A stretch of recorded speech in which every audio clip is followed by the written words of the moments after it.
आदित्य दादा, माझी विनंती आहे, आता एक नव्या पिढीला घेऊन तुम्ही महाराष्ट्र सगळा पिंजून काढा.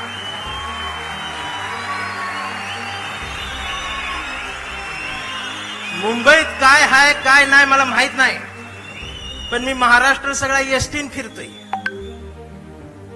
एसटीच्या खिडकीतून मी महाराष्ट्र बघतोय. गाव गाड्यावरती प्रबोधनकार ठाकरेंनी, बाळासाहेब ठाकरेंनी जे पेरलेलं आहे ते उगवलेलं आहे. त्याला जर त्यांच्या नातवानं पाणी घातलं ना,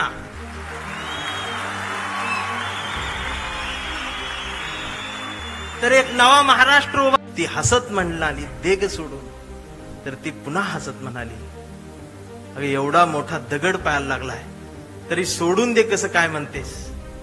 तिनं हसत उत्तर दिलं. ती म्हणाली, अगं माहेरच्याच वाटेवरचा दगड होता, त्याचं एवढं वाईट वाटून काय घ्यायचं. म्हणजे माहेरच्या वाटेवरच्या दगडावर प्रेम करणाऱ्या लेकूरवाळ्या माहेरवाशींनी पुरींचा हा महाराष्ट्र झाला, पण सासरवाडीच्या हायवेवर असणाऱ्या खडकावर प्रेम करणारा जावई. महाराष्ट्रात असे जावई दोनच झाले. मला बाळासाहेब का आवडतात खरं सांगू, आमच्या निखिल वागळे साहेबांना त्यांनी शेवटची मुलाखत दिली होती. मी ती अधूनमधून सारखी बघतो. आणि वागळे साहेबांनी त्यांना विचारलं, माची आठवण येते, पत्नीची आठवण येते. त्यावर बाळासाहेबजी भाऊक होता.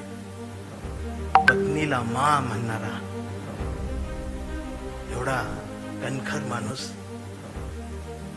डोळ्यात पाणावतो आणि खिशातला फोटो दाखवतो.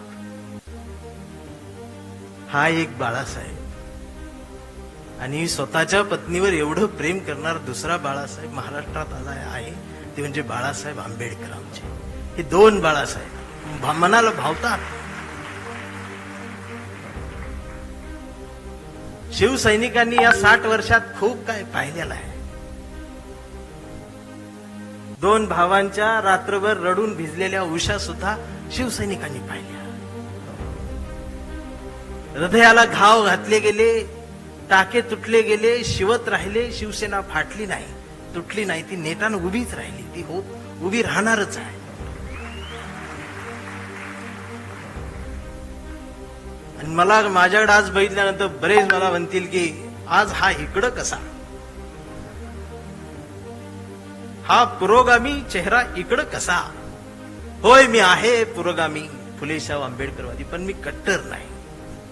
माझं प्रतिगाम्यांवरती प्रेम आहे. माझं प्रत्येक माणसावर प्रेम आहे. माझं या देशावर प्रेम आहे, भारतावर प्रेम आहे, माय मराठी मातीवर प्रेम आहे. आणि मला फोन कुणाचा आलता माहित आहे? संजय राऊत साहेबांचा फोन आला.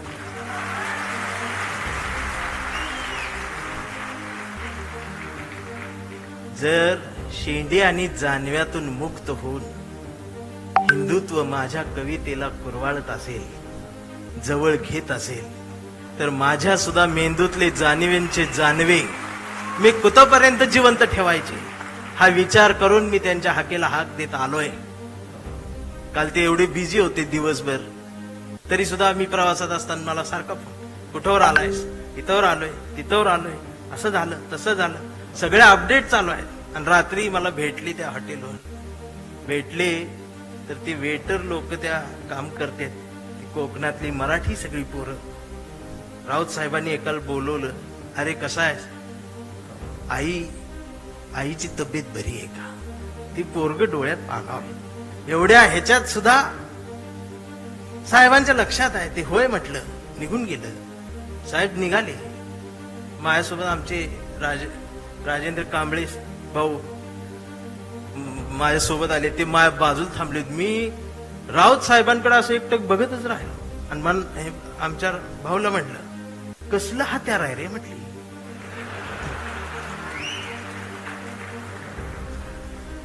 तर आमचं राजाभाऊ म्हटलं, धारदार आहे.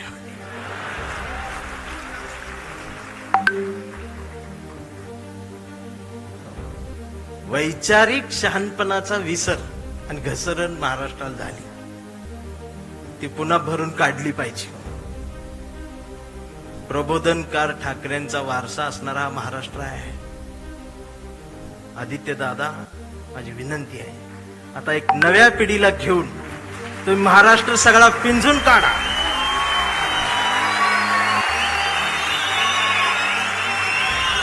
मुंबईत काय हाय काय नाही मला माहित नाही, पण मी महाराष्ट्र सगळा एसटीन फिरतोय. एसटीच्या खिडकीतून मी महाराष्ट्र बघतोय. गाव गाड्यावरती प्रबोधनकार ठाकरेंनी, बाळासाहेब ठाकरेंनी जे पेरलेलं आहे ते उगवलेलं आहे. त्याला जर त्यांच्या नातवानं पाणी घातलं ना, आणि त्यांनाच भिडेवाड्यातल्या वर्गातल्या सावित्रीनं फळ्यावर गिरवलेल्या पहिल्या अक्षरांचा अर्थ ही त्या निष्ठावंतांनाच कळत असतो. मेंढरांना त्याची किंमत नसते. आणि असं बोलल्यावर मला मारते ती. खरं बोललं की मारते. मी बातम्या बघतोय साहेब 2 दिवस. लोक म्हणतायत साहेब भेटत नाही, साहेब जवळ येत नाही. मला प्रश्न पडला, कोरोनाचा काळ आठवला मी. तर आमची आजी टीव्ही बघत असायची,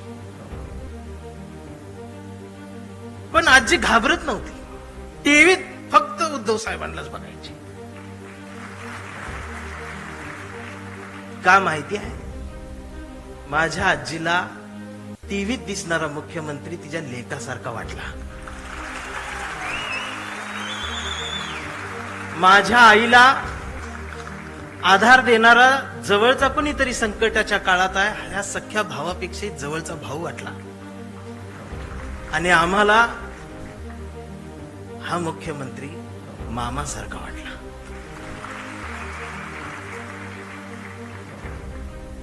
ही न भेटता सुद्धा नाती तयार झाली. आणि तुम्हाला देवेंद्रचं देवा भाऊ होण्यासाठी 1,500 वाटावे लागले.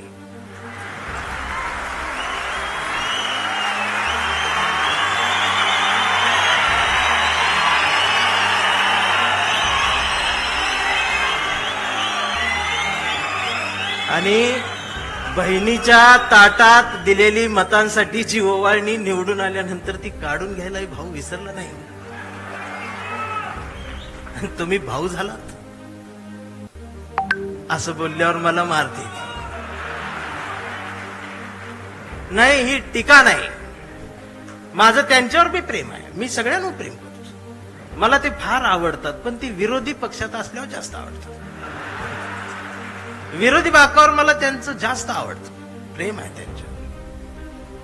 इकडं आली ती तोडती ती फोडती ती. तोडा फोडा राजकारण करा. या राजकारणाची व्याख्या आता बदलली पाहिजे. माणसं जोडा, घडा आणि मराठी मन घडवा, हे सांगायला मी आलोय. काय आम्ही करून ठेवलंय? भस्म्या झाल्यासारखं काय चाललंय आमचं?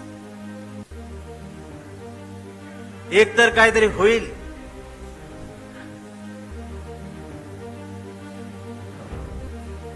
आम्ही 20 मार्काचं नागरिकशास्त्र शिकलेले आहोत. त्यामुळे आम्हाला समजत नाही आमच्यासोबत काय चाललंय. आधी गुवाहाटी, आता जयपूर.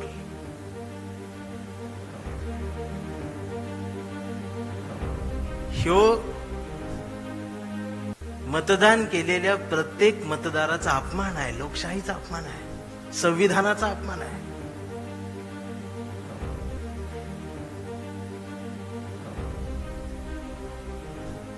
चौकात गेलो तर आज कोण म्हणतंय मी हिंदू, कोण म्हणतंय मी मुस्लिम. आधी 2च होते, बरं होतं. आता त्यात भर पडली, त्यात उपवर्गीकरण झालं. कोण म्हणते मी मराठा, मी चांभार, मी बौद्ध, मी माता, मी ह्याव, मी त्याव. मग मी मध्ये जाऊन म्हणतोय मी मराठी, मी भारतीय. मग मारत्यात. मग म्हणते हे नवीन काय आलं? मी म्हणतोय मी जुना आहे, कडूनो. आता हे कडू काही शिवी नाही. कडू ही महाराष्ट्रातलं प्रसिद्ध आडनाव आहे.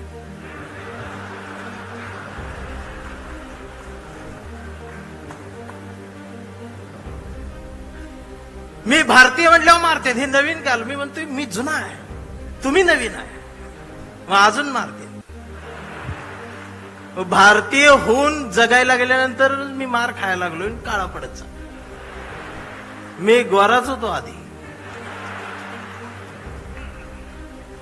पण या महाराष्ट्राच्या राजकारणाला वळणावर आणि एका रेषेत वळुंबा लावून जर कोणी उभं केलं असेल तर ते आदरणीय बाळासाहेब ठाकरेंनी एक अस्मिता दिली. मी सांगू, 2 मैत्रिणी रस्त्यानं निघालेल्या होत्या आणि रस्त्यानं जाता जाता एकीच्या पायाला ठेच लागली.